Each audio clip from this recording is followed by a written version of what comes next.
လမ်းကြုံတဲ့အခါထိုင်ကုန်လေးပေါ်ထိုင်းနေတာစီကရက်ဖွာဆိုင်နေတာဒါတွေဟာပြစ်မှုမြောက်တယ်လားလက်ကျန်ခွက်ကတ်တဲ့ဒီညနေခင်းတွေနဲ့နောက်ရဲ့ညနေခင်းတွေကြောင့်သမိုင်းတွေရေးထားခဲ့ပြီလမ်းကြုံတဲ့အခါမင်းဝင်ဖတ်ပါတောက်ကြကျဲဆိုတာမြစ်တာနှစ်သမီးလေးဖြစ်ကြောင်းသူရွတ်ဖတ်တတ်တဲ့ဂါရမန္တန်တွေကြောင်းမျက်လုံးလာတဲ့ပန်းလေးတွေရဲ့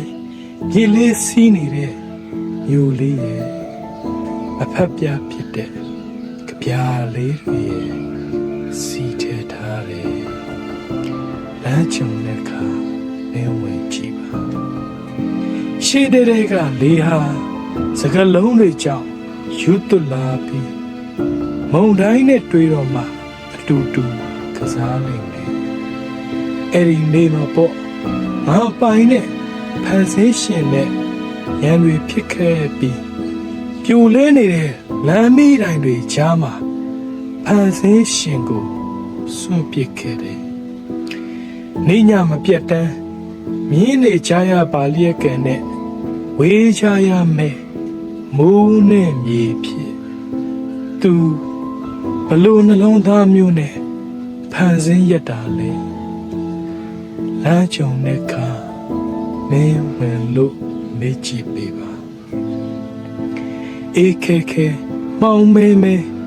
ရေခဲကူထဲမဲငါတက်တန်လေးကိုလည်းမမြင်စွမ်းနိုင်